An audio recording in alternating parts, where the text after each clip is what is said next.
Hello students, मेरा नाम है शुभम। स्वागत है आपका आपके इस YouTube चैनल पर। आज हम इस वीडियो में सीखेंगे ICSE क्लास 10th मैथ्स के बारे में। अब से हम इस लेक्चर में इस वीडियो में सीखा करेंगे क्लास 10th ICSE मैथ्स के बारे में पढ़ेंगे। अब जो बच्चे इस वीडियो के ऊपर नए हैं, जिन्होंने मेरे चैनल को अभी तक सब्सक्राइब नहीं किया, वो पहले जाकर मेरे चैनल को सब्सक्राइब कर दो और साथ ही साथ बेल आइकन को प्रेस कर दो, सो दैट आपको हर एक न्यू वीडियो की नोटिफिकेशन मिलती रहे। अब हम शुरू करने जा रहे हैं क्लास 10th का चैप्टर 1, जो कि हमारे पास है GST, जिसको हम क्या बोलते हैं, गुड्स एंड सर्विसेज टैक्स। क्या बोलते हैं? Goods and services tax. ठीक है, आज हम इसके बारे में कुछ इंट्रोडक्शन पढ़ेंगे कि GST का मतलब होता क्या है और GST आया कहां से है। अब देखो, सबसे पहले हम इसकी इंट्रोडक्शन समझते हैं कि इंट्रोडक्शन है क्या चीज। गवर्नमेंट है हमारे पास, गवर्नमेंट को कुछ ना कुछ मनी चाहिए होती है। गवर्नमेंट को कुछ ना कुछ मनी चाहिए होती है, चाहे वो सेंट्रल गवर्नमेंट है, चाहे वो हमारे पास स्टेट गवर्नमेंट है। उसको क्या चाहिए होती है? मनी चाहिए होती है। अब मनी किसके लिए चाहिए होती है? उनको डेवलपमेंट स्कीम्स के लिए मनी चाहिए होती है। अपने एम्प्लॉयज को, जो गवर्नमेंट एम्प्लॉयज होते हैं, उनको सैलरी देनी होती है, या उनको अपनी वेलफेयर कोई ना कोई बनी होगी, उनके ऊपर वेलफेयर चलानी होती है, तो उनको तनख्वाह देनी पड़ती है। तो वो तनख्वाह देने के लिए उनको क्या चाहिए होती है? पैसे देने के लिए उनको क्या चाहिए होती है? मनी चाहिए होती है। अब वो मनी, गवर्नमेंट मनी कलेक्ट कैसे करती है? वो कलेक्ट करती है बाय लेविंग टैक्स, मतलब कि टैक्स लगाकर। वो क्या करती है? हमारे ऊपर जो हम चीजें खरीदते हैं या सेल करते हैं, जो हमारी इनकम होती है, उसके ऊपर क्या करती है? वो टैक्स लगाती है। वो टैक्स हम क्या करते हैं? गवर्नमेंट को पे करते हैं। गवर्नमेंट आगे वो क्या करती है? उस टैक्स को कलेक्ट करके वो अपने इंप्लॉयज को या कोई स्कीम के ऊपर पैसे लगाती है। ठीक है ना। अब वो टैक्स हमारे पास दो तरीके के होते हैं, 2 टाइप्स ऑफ टैक्स होते हैं। सबसे पहले जो आपके पास टैक्स आता है, वो आता है आपके पास डायरेक्ट टैक्स। आपके पास दो तरीके के टैक्स होते हैं, एक होता है डायरेक्ट टैक्स और दूसरा आपके पास होता है इनडायरेक्ट टैक्स। कौन सा? Indirect tax. आपके पास दो तरीके के टैक्स होते हैं, एक होता है डायरेक्ट टैक्स, एक होता है आपके पास इनडायरेक्ट टैक्स। जो आपके पास डायरेक्ट टैक्स होता है, जिसका मतलब क्या होता है? जो हम अपनी हमारी इनकम होती है, उसके ऊपर जो टैक्स लग रहा होता है, उसको हम बोलते हैं डायरेक्ट टैक्स। जैसे कि हमारी तनख्वाह है, मान लो 10 लाख रुपया साल की है, तो उसके ऊपर गवर्नमेंट क्या करती है? कुछ टैक्स लगा देती है, जिसकी वजह से हमको वो गवर्नमेंट को डायरेक्ट पे करना पड़ता ही पड़ता है। ठीक है, उसको हम बोलते हैं डायरेक्ट टैक्स, उसको हम बोलते हैं डायरेक्ट टैक्स। आगे आपके पास आता है इनडायरेक्ट टैक्स। इनडायरेक्ट टैक्स क्या होता है आपके पास? जब हमारे पास कुछ कंज्यूमर्स या फिर ऑर्गेनाइजेशंस क्या करती हैं? बाय करती हैं गुड्स को या फिर सर्विसेज, तो उसके ऊपर जो टैक्स लगता है, उसको हम बोलते हैं इनडायरेक्ट टैक्स। जैसे कि हम कोई प्रॉपर्टी खरीदते हैं, हम कोई गुड्स खरीद रहे हैं, कुछ भी खरीद रहे हैं, तो उसके ऊपर हमें टैक्स देना पड़ता है। एक्स्ट्रा टैक्स लिखा होता है, कई बार इंक्लूडेड टैक्स या लिखा होता है एक्स्ट्रा टैक्स, एक्सक्लूडिंग टैक्स। तो वो टैक्स हमें क्या करना पड़ता है? वो अलग से देना पड़ता है। वो टैक्स को हम क्या बोलते हैं? Indirect tax. वो आता कहां से? जब हम कोई चीज खरीदते हैं या सेल करते हैं, उसके ऊपर जो हम टैक्स देते हैं, उसको हम बोलते हैं इनडायरेक्ट टैक्स। डायरेक्ट टैक्स क्या होता है? जो आपकी इनकम के ऊपर डायरेक्ट लग रहा होता है। किसके ऊपर? इनकम के ऊपर डायरेक्ट लग रहा होता है, उसको हम बोलते हैं डायरेक्ट टैक्स। इनडायरेक्ट टैक्स जब हम कोई गुड्स या सेल करते हैं या परचेज करते हैं, उसके ऊपर जो टैक्स लगता है, उसको हम बोलते हैं इनडायरेक्ट टैक्स। अगला आपके पास टॉपिक जो आता है, वो आता है आपके पास कंप्यूटेशन ऑफ टैक्स। क्या आता है आपके पास? Computation of tax. अब कंप्यूटेशन ऑफ टैक्स का मतलब क्या है? कंप्यूटेशन ऑफ टैक्स का मतलब क्या है? क्या हमारे पास जो इनकम होती है, हमारी इनकम होती है, उसके ऊपर हम ऐसे ही टैक्स भर देते हैं कि चल भाई हमारा दिल कर रहा है 1000 रुपया भरने को, हम 1000 रुपया भर देते हैं। हमारा दिल कर रहा है 2000 भरने को, 2000 रुपया भर देते हैं। हमारा दिल कर रहा है कि 10% लगा के भर देते हैं, 10% लगा के भर देते हैं। नहीं, तो वो क्या करती है? कंप्यूटेशन ऑफ टैक्स का मतलब होता है कि टैक्स काउंट कैसे होता है, टैक्स काउंट कैसे होता है। उसके लिए गवर्नमेंट ने कुछ परसेंटेज फिक्स की हुई है। गवर्नमेंट ने टैक्स की कुछ परसेंटेज क्या की हुई है? फिक्स की हुई है कि अगर हमारे पास इतना कुछ हम परचेज कर रहे हैं, तो उसके ऊपर इतना टैक्स लगेगा और वो आपको गवर्नमेंट को पे करना पड़ेगा ही पड़ेगा। ऐसे नहीं कि आपके मन में आए कि चल भाई 10% पे कर देते हैं, आज 12% पे कर देते हैं, किसी के मन में आया कि मैं तो पे ही नहीं करता। ऐसा नहीं होएगा। तो गवर्नमेंट क्या करती है? उस टैक्स को भरने के लिए कुछ परसेंटेज क्या कर देती है? फिक्स कर देती है। जैसे कि हमारे पास होता है 18%, 16%, 36%, ऐसा कुछ होता है। तो वो क्या करती है? उसके ऊपर फिक्स कर देती है, अपनी कुछ परसेंटेज फिक्स कर देती है। तो वो परसेंटेज से हमें क्या करना पड़ता है? टैक्स को पे करना पड़ता है। अब अगर गवर्नमेंट क्या करेगी, टैक्स को फिक्स कर देगी, तो हमको टैक्स निकालना भी क्या हो जाएगा, इजी हो जाएगा। अगर गवर्नमेंट टैक्स को क्या कर रही है, टैक्स के परसेंटेज को क्या कर देगी, फिक्स कर देगी, तो हमको टैक्स क्या करना हो जाएगा, टैक्स पे करना या टैक्स को निकालना इजी हो जाएगा ना, टैक्स को निकालना इजी हो जाएगा ना। अगर गवर्नमेंट टैक्स की परसेंटेज को फिक्स कर देती है तो हमें टैक्स पे करना भी इजी होएगा, टैक्स को निकालना भी इजी होगा कि कितना टैक्स हम पे करना चाहते हैं, कितना टैक्स हमें पे करना पड़ेगा। अब क्या ये टैक्स फिक्स रहता है हमेशा के लिए? नहीं, ये जरूरी नहीं है फिक्स रहता है, बट हाँ जो गवर्नमेंट ने डिसीजन ले लिया वो तब तक तो फिक्स है। बट अगर गवर्नमेंट चाहे वो टाइम टू टाइम टैक्स की परसेंटेज को अप या डाउन भी कर सकती है, मतलब कि टैक्स की परसेंटेज को क्या कर सकती है, चेंज भी कर सकती है। अगर हमारी गवर्नमेंट चाहे वो टाइम टू टाइम डिसीजन लेके टैक्स की परसेंटेज को क्या कर सकती है, कम भी कर सकती है, बढ़ा भी सकती है, वो गवर्नमेंट के ऊपर डिपेंड है। मतलब कि टैक्स हमारा फिक्स नहीं रहता। लेकिन जब गवर्नमेंट ने एक बार टैक्स की अमाउंट, टैक्स की परसेंटेज बता दी, तब हमारे पास क्या रहेगा, फिक्स रहेगा। अदरवाइज गवर्नमेंट वैसे क्या कर सकती है, उसको चेंज कर भी सकती है। समझ आया इतना? बिल्कुल सही है। अब हमारे पास आता है हम क्या कैसे कैलकुलेट कर सकते हैं, हम कैसे कैलकुलेट कर सकते हैं टैक्स को, हम कैसे कैलकुलेट कर सकते हैं टैक्स को। ये बाद में टॉपिक पढ़ेंगे, पहले हम कुछ टर्म्स पढ़ते हैं जो हमारे लिए बहुत ज्यादा इंपॉर्टेंट है। कुछ टर्म्स पढ़ते हैं जो हमारे लिए बहुत ज्यादा इंपॉर्टेंट है। सबसे पहली टर्म आती है आपके पास डीलर। डीलर कौन होते हैं, डीलर कौन होते हैं? सबसे पहले आता है आपके पास डीलर। डीलर वो पर्सन होते हैं जो गुड्स को परचेज करते हैं और बाद में उसको क्या करते हैं, रीसेल करते हैं। डीलर कौन होते हैं? डीलर आपके पास वो पर्सन होते हैं जो गुड्स को परचेज करते हैं, अपने रिस्क उठा के गुड्स को क्या करते हैं, परचेज करते हैं और बाद में उसको क्या करते हैं, रीसेल करते हैं। उसको हम बोलते हैं डीलर, उसको हम बोलते हैं डीलर। एक आपके पास आता है ब्रोकर।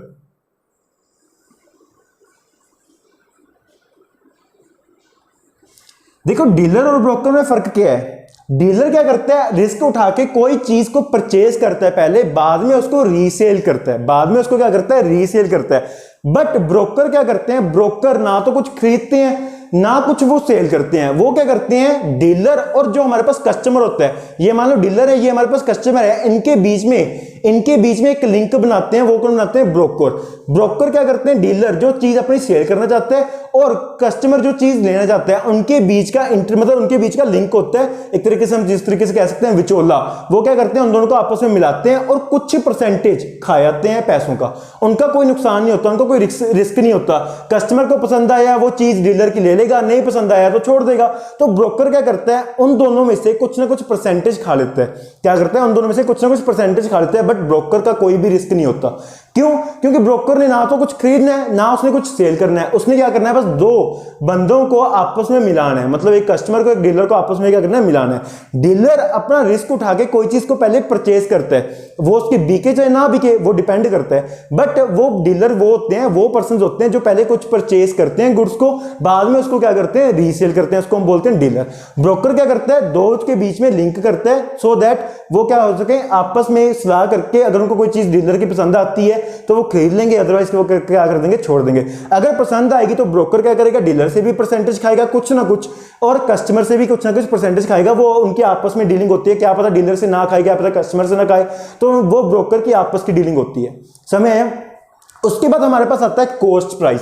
थर्ड टर्म हमारे पास आती है कॉस्ट प्राइस। क्या आती है, कॉस्ट प्राइस। अब कॉस्ट प्राइस तो शायद सबको पता होगा, जिसको हम सीपी भी बोल देते हैं। कॉस्ट प्राइस तो सबको पता होगा, जिसको हम क्या बोलते हैं, सीपी। अब सीपी क्या होता है, जैसे हमारे पास क्या है, ये मार्कर है, मान लो ये मैं दुकानदार हूं, मैं एक शॉप वाला बंदा हूं, मेरे पास ये मैंने मार्कर खरीदा है इंडस्ट्री से, कंपनी से मार्कर खरीदा है। मैंने मान लो ये मार्कर खरीदा 20 रुपीज का, मैंने ये मार्कर खरीदा 20 रुपीज का आगे सेल करने के लिए। तो ये मेरे को क्या पड़ा, कॉस्ट प्राइस 20 रुपीज क्या पड़ी इसको खरीदने की प्राइस, इसको खरीदने की प्राइस, तो उसका क्या होगा, कॉस्ट प्राइस। मतलब कि जो हम क्या करते हैं, किसी चीज को खरीदते हैं आगे सेल करने के लिए, उसको हम बोलते हैं कॉस्ट प्राइस। क्या बोलते हैं, कॉस्ट प्राइस। मतलब कि खरीदने की लगा लो, सिर्फ खरीदने का जो मेरे को प्राइस लगा है वो क्या होगा मेरे लिए, कॉस्ट प्राइस। अब इसको मैं अगर 20 रुपीज में खरीद रहा हूं और मैं 30 रुपीज में सेल कर सकता हूं, मैं इसको 20 रुपीज में खरीद रहा हूं तो 30 रुपीज में सेल कर सकता हूं। तो जितने का मैंने खरीदा है वो क्या होगा, उसका कॉस्ट प्राइस होगा। वो क्या होगा, उसका कॉस्ट प्राइस। आगे आपके पास जो फोर्थ टर्म आती है वो आपके पास आती है लिस्ट प्राइस। क्या आती है, लिस्ट प्राइस। अब लिस्ट प्राइस का मतलब क्या होता है, ये तो सबको पता होगा, लिस्ट प्राइस जिसको हम बोलते हैं एमआरपी, जिसको हम बोलते हैं MRP, MRP बोल लो, फिक्स्ड प्राइस बोल लो, या लिस्टेड प्राइस बोल लो, लिस्टेड प्राइस। अब इसका मतलब क्या होता है, जैसे मार्कर मान लो ये मैंने 20 रुपीज का लिया, बट इसके ऊपर जो प्रिंट रेट होएगा, प्रिंट रेट मान लो 50 रुपीज का है, तो वो क्या होएगा, इसका लिस्ट प्राइस। मतलब कि ये 50 रुपीज तक बिक सकता है, 50 रुपीज तक क्या हो सकता है, ये सेल हो सकता है, 50 रुपीज से ज्यादा नहीं होएगा, क्योंकि इसकी एमआरपी कितनी है, 50 है, बट 50 तक ये क्या हो सकता है, सेल हो सकता है। 50 से नीचे हो जाएगा वो बात अलग है, बट 50 से ऊपर सेल नहीं होएगा। एमआरपी को हम बोलते हैं लिस्ट प्राइस, एमआरपी को हम बोलते हैं लिस्ट प्राइस। इतना समझ आया। अब आगे आपके पास आता है डिस्काउंट, आगे आपके पास आता है फिफ्थ टर्म आती है आपके पास डिस्काउंट। डिस्काउंट क्या होता है, डिस्काउंट तो सबको पता होगा, डिस्काउंट क्या होता है, सबको पसंद भी होता है डिस्काउंट लेना। जैसे हम इलांटे में आते हैं, इलांटे चंडीगढ़ में शोरूम है, एक बहुत बड़ा मॉल है, वहां पे आते हैं, तो वहां पे क्या होता है हमारे पास, हम ना डिस्काउंट देख के तुरंत अंदर चले जाते हैं। क्या करते हैं, डिस्काउंट देख के तुरंत शॉप के अंदर चले जाते हैं, ये क्या बात है भाई 50% डिस्काउंट चल रहा है, 50% 60% डिस्काउंट चल रहा है, हम तभी उसकी तरफ आकर्षित हो जाते हैं, खींचे चले जाते हैं। तो डिस्काउंट क्या होता है, डिस्काउंट होता है आपके पास मान लो कोई आपकी चीज कुछ डिफेक्टेड है, या बहुत पुराने से पड़ी है, या आपके पास बहुत लार्ज क्वांटिटी में पड़ी है, या बहुत ओल्ड फैशन हो गया, तब आप क्या करते हो, उस चीज को निकालने के लिए, सेल करने के लिए आप उसके ऊपर क्या करते हो, डिस्काउंट लगा देते हो। क्या कर देते हो, डिस्काउंट लगा देते हो। डिस्काउंट लगाने का मतलब ये होता है कि कुछ परसेंटेज आप क्या कर देते हो, एमआरपी से कम कर देते हो। हमेशा एक चीज याद रखना, जो डिस्काउंट आएगा वो हमेशा एमआरपी से कम होएगा। किससे, एमआरपी के ऊपर डिपेंड करके कम होएगा, माइनस होएगा। अब देखो जैसे हम जाते हैं 50% ऑफ लिखा होता है, क्या लिखा होता है, 50% ऑफ, तो हम देखते हैं अंदर जाके यार ये तो यार 100 रुपए की चीज है, तो वहां पे लिखा हो 50% ऑफ, तो एमआरपी के ऊपर डिस्काउंट की वैल्यू क्या होगी, कम होती है। एमआरपी के ऊपर डिस्काउंट की वैल्यू क्या होती है, कम होती है। हमेशा याद रखियो, डिस्काउंट की वैल्यू जो कम होगी वो डायरेक्ट एमआरपी के ऊपर होगी। जितनी एमआरपी की वैल्यू होगी उसके ऊपर जितने परसेंटेज डिस्काउंट होगा वो एमआरपी की वैल्यू के साथ डिस्काउंट करके बाद में एमआरपी के प्राइस से माइनस करके फिर हमारे पास जो प्राइस आएगी उसको हम बोलते हैं सेलिंग प्राइस। क्या बोलते हैं, सेलिंग प्राइस।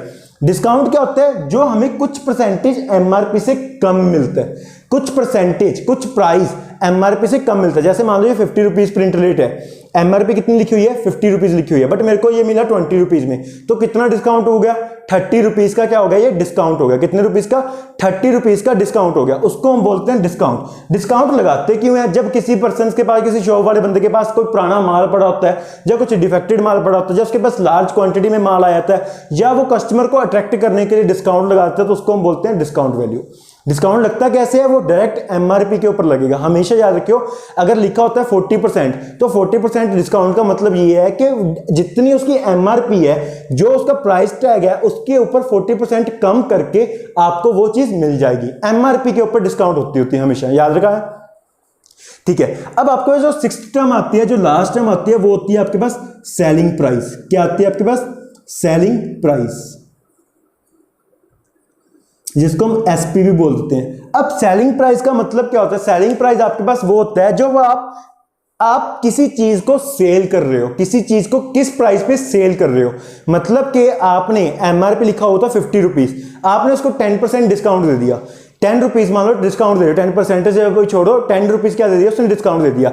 ये मार्कर था आपके पास, ये वाला मार्कर था आपके पास 50 रुपीज का, आपने कस्टमर को 10 रुपीज डिस्काउंट दे दिया, तो ये कितने का मार्कर आप सेल कर रहे हो, 40 रुपीज का। तो ये क्या हो जाएगा, 40 रुपीज क्या हो जाएगा, सेलिंग प्राइस, बेचने वाला प्राइस। मेरे लिए ये क्या हो जाएगा, सेलिंग प्राइस। मतलब कि मैं क्या कर रहा हूं, इसको 40 रुपए में सेल कर रहा हूं, तो उसको हम बोलते हैं सेलिंग प्राइस।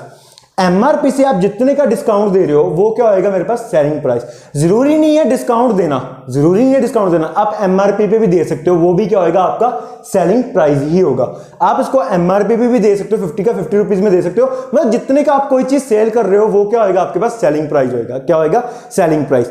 कॉस्ट प्राइस और सेलिंग प्राइस में फर्क होता है। सेलिंग प्राइस वो होता है जो आप सेल कर रहे हो, कॉस्ट प्राइस वो होता है जो आपको पीछे से पड़ी हुई है। मतलब मान लो मार्कर मेरे को पीछे से 20 रुपीज का पड़ा है, तो ये मेरे लिए क्या होगा, कॉस्ट प्राइस। सेलिंग प्राइस, मैं इस मार्कर को आगे कितने रुपीज का सेल कर रहा हूं उसको हम बोलते हैं सेलिंग प्राइस। इतना समझ आया। तो अब इसके बाद हम करते हैं इसके कुछ एग्जाम्पल, सो दैट आपको ये समझ में आ जाए कि हाँ ये है क्या चीज है। जीएसटी चैप्टर में मेनली हमने क्या पढ़ना है, परसेंटेज का टॉपिक ही पढ़ना है। जीएसटी के चैप्टर में मेनली हमने क्या पढ़ना है, परसेंटेज का टॉपिक ही पढ़ना है, बट वो परसेंटेज हमें याद रखने के लिए हमें कुछ जीएसटी डाल दिया बीच में कि जीएसटी क्या होता है, फिक्स होता है परसेंटेज उसकी। तो हम क्या करेंगे, हमें बोला जाएगा कि आपने ये इतनी सेलिंग प्राइस पे सेल किया, आपने इतने कॉस्ट पे सेल की है, आपने डिस्काउंट इतना मिला है, तो अब बताओ कितना आंसर आएगा, कितनी वैल्यू आएगी। तो वो क्या रोल हुआ उसका, सारा का सारा परसेंटेज का रोल हुआ। तो मतलब कि हमने मेन इस चैप्टर में क्या पढ़ना है, परसेंटेज, और कुछ हमने जीएसटी की टर्म्स पढ़नी है। क्या पढ़नी है, जीएसटी की टर्म्स। इतना समझ आया, इसका स्क्रीनशॉट लो, फिर हम चलते हैं कुछ एग्जांपल्स के ऊपर। अब हम सॉल्व करते हैं कुछ क्वेश्चंस। क्वेश्चंस को सॉल्व करने से पहले हम सीखते हैं परसेंटेज, कि परसेंटेज को कैसे सॉल्व किया जाता है। मान लो मैंने पूछा हुआ है कि 10% ऑफ 500, मैंने पूछ लिया कि 10% क्या होएगा 500 का, मतलब कि कितनी वैल्यू आएगी अगर मैं 10% निकालना चाहता हूं 500 में से 10% निकालना चाहता हूं, तो वैल्यू कितनी आएगी। तो उसके लिए जो आपके पास फॉर्मूला होता है वो ये होता है 10/100 इंटू 500। मतलब कि यहां पे आपने क्या रखना है, परसेंटेज रखनी है, जो आपने परसेंटेज निकालनी है। आपने यहां पे क्या रखनी है, वो परसेंटेज रखनी है जो आपने निकालनी है। मान लो मैंने यहां पे 12% निकालना है, क्या निकालना है, 12%। तो मेरा फॉर्मूला क्या बन जाएगा, 12/100 इंटू 500। यहां पे हमेशा 100, नीचे हमेशा 100 आएगा ही आएगा, नीचे हमेशा 100 आएगा ही आएगा। जब भी आपने परसेंटेज निकालनी है तब हमेशा नीचे 100 आएगा ही आएगा। यहां पे वो वैल्यू आएगी जिसकी आपने परसेंटेज निकालनी है, यहां पे वो वैल्यू आएगी जिसकी आपने परसेंटेज निकालनी है, और यहां पे वो वैल्यू आएगी जो परसेंटेज आपने निकालनी है। मान लो मैंने 12% ऑफ 1000 निकालना है, क्या निकालना है, 12% ऑफ 1000। तो ऊपर आएगा परसेंटेज का नंबर, परसेंटेज की वैल्यू, वो कितनी, 12। नीचे तो ग्रंटेड 100 हमेशा आएगा ही आएगा। इंटू के करके क्या आएगा, जिसकी आपने परसेंटेज निकालनी है, जिस वैल्यू की आपने परसेंटेज निकालनी है, वो क्या आपके पास 1000, वो क्या आपके पास 1000। तो यहां से 0 से 0 कट गया, तो 10 इंटू 120, 10 इंटू 120 मतलब कि 120 वैल्यू आ गई। 10 इंटू 12 मतलब कि 120 आपके पास क्या आ गई, वैल्यू आ गई। मतलब कि 12% ऑफ 1000 का आंसर कितना आएगा मेरे पास, 120। 12% ऑफ 1000 का आंसर कितना आएगा मेरे पास, 120। मतलब कि अगर मैं 12% निकालता हूं किस में से, 1000 में से, तो कितना आंसर आएगा उसका, 120 आंसर आएगा। कितना आंसर आएगा, 120 आंसर आएगा। इतना समझ आया। अब आगे, अब कुछ टर्म्स और सीखते हैं इस क्वेश्चन को सॉल्व करने से पहले, कि डिस्काउंट कैसे निकालते हैं। डिस्काउंट कैसे निकालते हैं, डिस्काउंट हमेशा, डिस्काउंट एक चीज याद रखना, मैंने आपको पहले भी बताया है कि डिस्काउंट हमेशा जो निकलेगा वो एमआरपी से निकलेगा। कहां से निकलेगा, एमआरपी। एमआरपी मतलब लिस्टेड प्राइस। लिस्टेड प्राइस का मतलब क्या है, जो वैल्यू आपके प्रिंटेड होगी, जो प्राइस आपके पैकेट के ऊपर प्रिंट होएगा, जिसको हम बोलते हैं एमआरपी। एमआरपी से क्या निकलती है हमारे पास, डिस्काउंटेड वैल्यू निकलती है, डिस्काउंटेड प्राइस। क्या निकलेगा, डिस्काउंटेड प्राइस। डिस्काउंटेड प्राइस किससे, किससे निकलेगी, वो एमआरपी से। तो निकालते कैसे हम, डिस्काउंट कैसे निकालेंगे। मान लो आपको गिवन है कि आपके पास एक जैकेट है, 500 रुपीज की है, 500 रुपीज की जैकेट है, उसके ऊपर 10% ऑफ चल रहा है। क्या चल रहा है, 10% ऑफ। 10% ऑफ का मतलब क्या होगा, डिस्काउंट चल रहा है। 10% क्या चल रहा है, डिस्काउंट चल रहा है। तो डिस्काउंट निकालते कैसे हैं, परसेंटेज। परसेंटेज कैसे निकालते हैं हम, अभी तो सीखा। 10% ऊपर, नीचे 100 इंटू जिसकी हमने परसेंटेज निकालनी है, किसकी निकालनी है, 500 की। 0 से 0 कट गया, 0 से 0 कट गया, 5 इंटू 10 50। मतलब कि आपको 50 रुपीज क्या होगी, लेस मिलेगी। एमआरपी से आपको 50 रुपीज क्या होगी, लेस मिलेगी।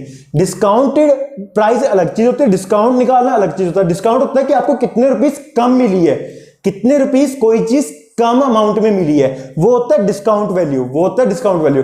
डिस्काउंटेड प्राइस वो होता है कि एमआरपी से जब आप डिस्काउंट की वैल्यू को माइनस कर दोगे, किसमें से, डिस्काउंटेड प्राइस का मतलब होता है एमआरपी से जब आप डिस्काउंट की वैल्यू को क्या कर दोगे, माइनस कर दोगे, तब आपके पास जो अमाउंट बढ़ेगी, जैसे 500 माइनस 50 रुपीज डिस्काउंट, तो आपके पास जो अमाउंट बनी है 450, ये क्या हुआ, डिस्काउंटेड प्राइस हुआ। ये क्या हुआ, डिस्काउंटेड प्राइस, मतलब कि आपको अब 500 के बजाय कितने रुपीस पे करने पड़ेंगे उस जैकेट को खरीदने के लिए, 450 रुपीस पे करने पड़ेंगे।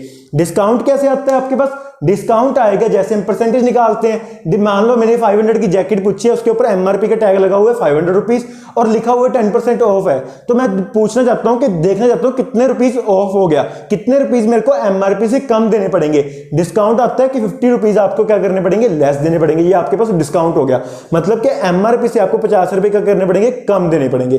डिस्काउंटेड प्राइस क्या होता है, वो प्राइस जब सेलिंग प्राइस या एमआरपी से क्या होती है, आपको जितने में कम मिल रही है, एमआरपी से आपको जितने में कम मिल रही है उसको हम बोलते हैं डिस्काउंटेड प्राइस। हमेशा डिस्काउंट कहां से आएगा, एमआरपी से आएगा, हमेशा डिस्काउंट कहां से आएगा, एमआरपी से आएगा। इतना समझ आया, बिल्कुल सही है।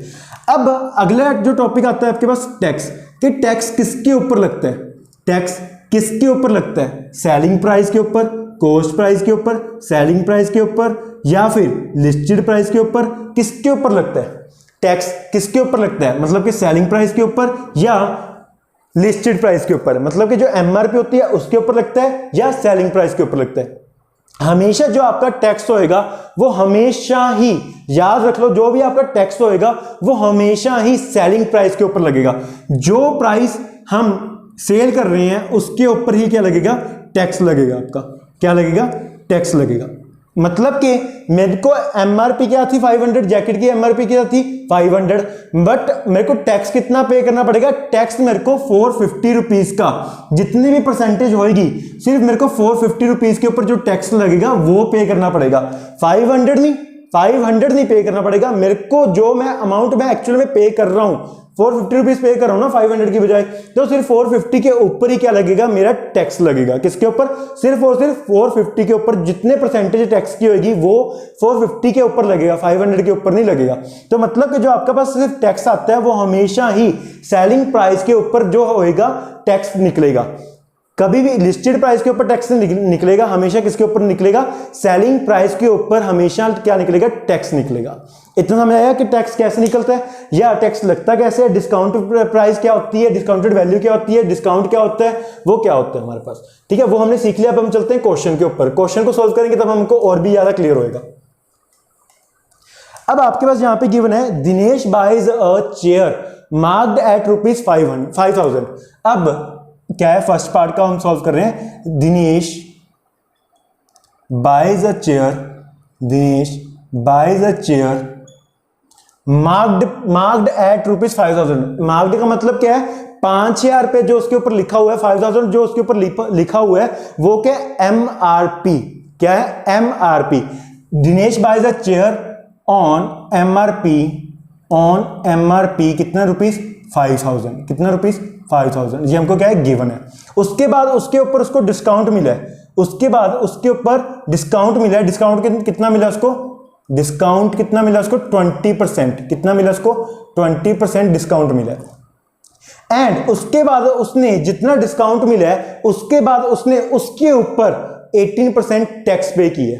टैक्स परसेंटेज कितना है, वो 18%, कितना, 18%। दिनेश हैज टू पे,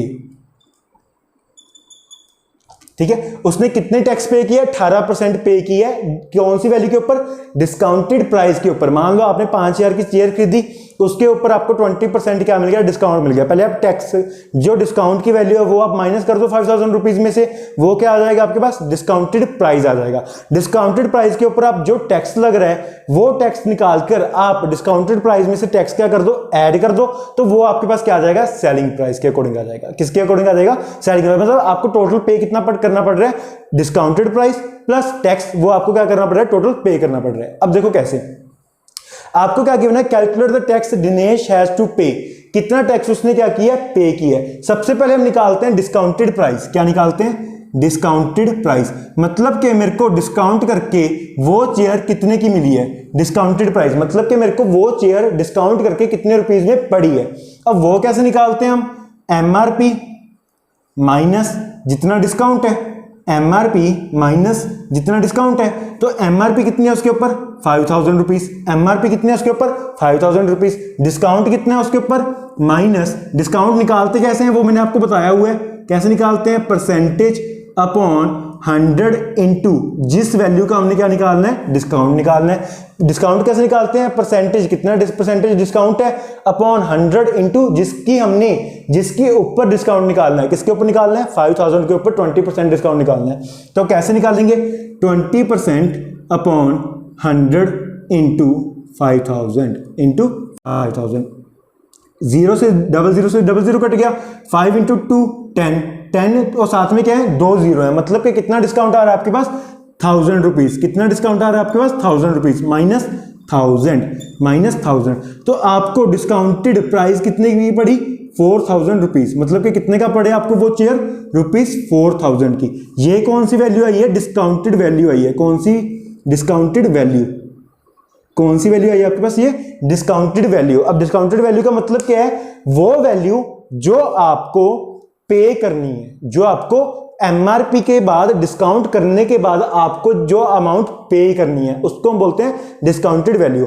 मान लो 500 की जैकेट थी, 10% ऑफ था, तो कितना ऑफ हो गया 50 रुपीज ऑफ हो गया, मतलब 500 से 50 रुपीज आपको क्या करने पड़ेंगे, कम देने पड़ेंगे, मतलब कि 450 रुपीज जो प्राइस आया होगा वो क्या आया होगा, डिस्काउंटेड प्राइस आएगा। इतना समझ आया। एक दो क्वेश्चन आपको थोड़ा सा ज्यादा टाइम लगेगा समझने में, जब एक्सपीरियंस हो जाएगा आपको 2 मिनट में ऐसे आंसर आएंगे सारे के सारे। इतना समय आया। अब ये क्या है आपके पास, डिस्काउंटेड वैल्यू, ये क्या है आपके पास, डिस्काउंटेड वैल्यू। अब हमेशा टैक्स किसके ऊपर लगेगा, डिस्काउंटेड वैल्यू के ऊपर लगेगा। अगर कोई डिस्काउंट है तो ठीक है, अगर नहीं डिस्काउंट तो जो आप प्राइस दे रहे हो उसके ऊपर हमेशा क्या लगेगा, टैक्स लगेगा।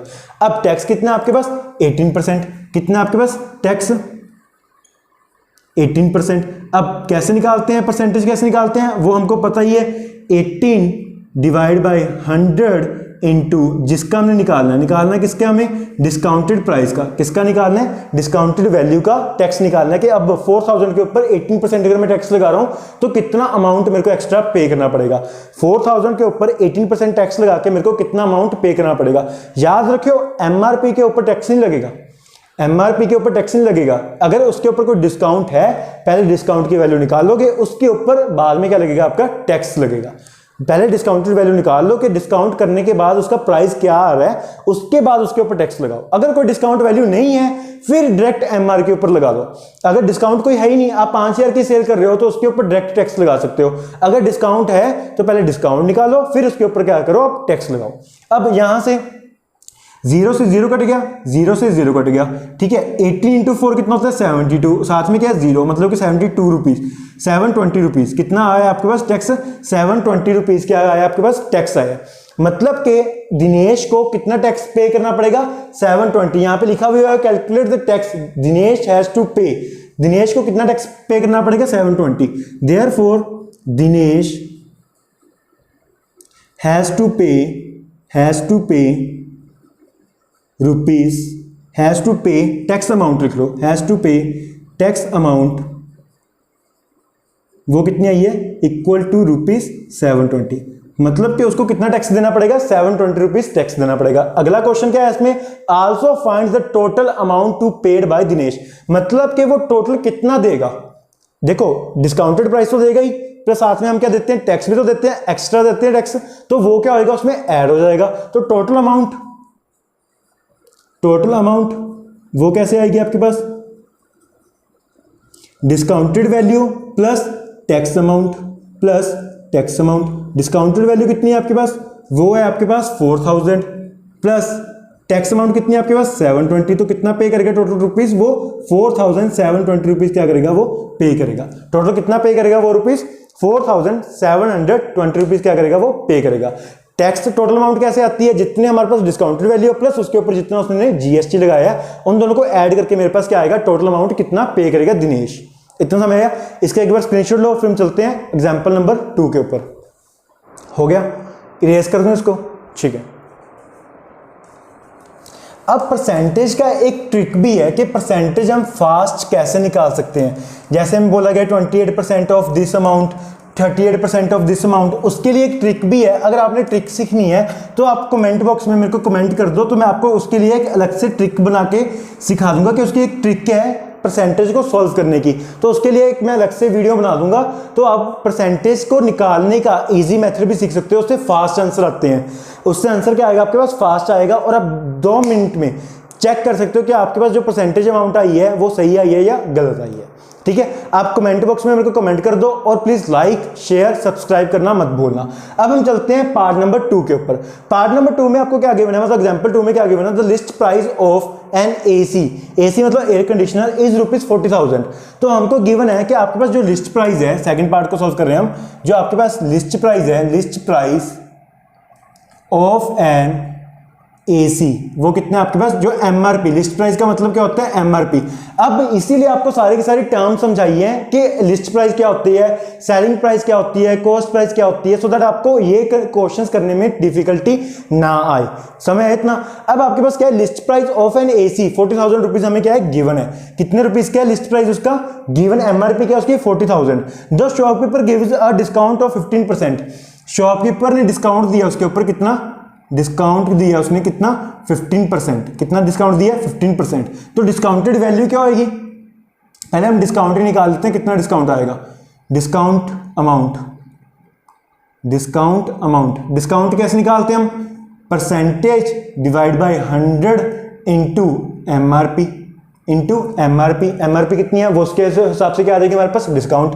तो परसेंटेज कितनी है आपके पास 15 अपॉन 100 इंटू 40,000 इंटू 40,000। 0 से 0 कट गया, 0 से 0, 0 से 0 कट गया, 0 से 0 कट गया, हमारे पास क्या हो गया 16 इंटू 4, सॉरी 15 इंटू 4, 15 इंटू 4 60, 60 साथ में क्या है 2 0 और पड़ी है, तो कितनी आ गई आपके पास डिस्काउंट अमाउंट क्या आ गई 6,000। मतलब कि क्या होएगा आपको 6,000 रुपीज एमआरपी से क्या करने पड़ेंगे, कम देने पड़ेंगे। हम ऐसे ही करते हैं, डिस्काउंट कैसे निकालते हैं, डिस्काउंट को ऐसे वैल्यू कैसे निकालते हैं, एमआरपी से निकालते हैं। मतलब कि अब आपको क्या करना पड़ेगा, 40,000 की बजाय आपको कितना देना पड़ेगा, 40,000 माइनस 6,000, 40,000 माइनस 6,000। वो आपके पास क्या आती होती है डिस्काउंटेड वैल्यू, क्या आएगी आपके पास डिस्काउंटेड वैल्यू। मतलब कि अब आपको कितना पे करना पड़ेगा, डिस्काउंटेड वैल्यू, वैल्यू बोल लो या आप सेलिंग प्राइस भी बोल सकते हो, क्या बोल सकते हो सेलिंग प्राइस। मतलब कि शॉपकीपर कितने पे कर रहा है, सेल कर रहा है उसको 40,000, ऐसे लिख लो ना, MRP minus discount, MRP minus discount amount, discount amount कि कितनी डिस्काउंट हुई अमाउंट, वो 40,000 माइनस 6,000, तो कितना आएगा आपके पास 34,000। कितना आएगा आपके पास 34,000। डिस्काउंटेड वैल्यू कितनी आई आपके पास 34,000, या सेलिंग प्राइस बोलो वो भी कितनी है आपके पास 34,000। अब उसके बाद क्या है, उसके बाद है आपके पास द टैक्स रेट इज 28%। उसके बाद शॉपकीपर क्या कर रहा है, उसके ऊपर चार्ज कर रहा है टैक्स, उसके ऊपर चार्ज कर रहा है tax, tax charge, tax charge by the shopkeeper, by the shopkeeper, वो कितना आपके पास 28%। कितना आपके पास 28%। कितना चार्ज कर रहा है वो शॉपकीपर उस अमाउंट के ऊपर, सेलिंग प्राइस के ऊपर कितना चार्ज कर रहा है, टैक्स कितना चार्ज कर रहा है 28%। हमेशा किसके ऊपर आता है, डिस्काउंटेड वैल्यू के ऊपर क्या आएगा, टैक्स आएगा। डिस्काउंटेड वैल्यू के ऊपर क्या आएगा आपके पास, टैक्स आएगा।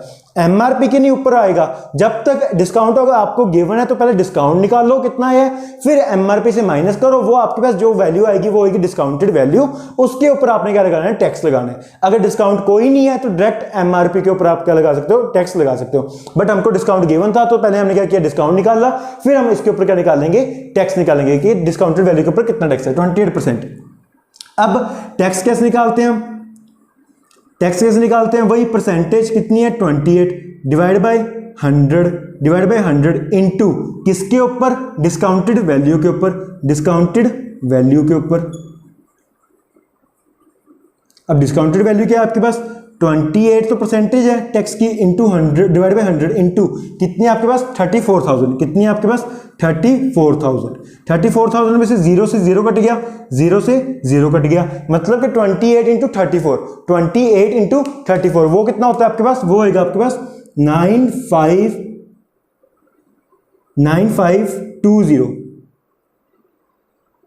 कितनी अमाउंट आएगी आपके पास, टैक्स कितना आएगा आपके पास, रुपीस, टैक्स कितना आएगा आपके पास, रुपीस 9520। मतलब कि आपको एडिशनल टैक्स जो पे करना पड़ रहा है उसकी अमाउंट क्या आ रही है, 9520 रुपीज क्या आ रही है, अमाउंट आ रही है किसकी, टैक्स की। मतलब आपको ये वैल्यू के साथ, डिस्काउंटेड वैल्यू के साथ आपको टैक्स भी क्या करना पड़ेगा, पे करना पड़ेगा। कितना, 9520 रुपीज।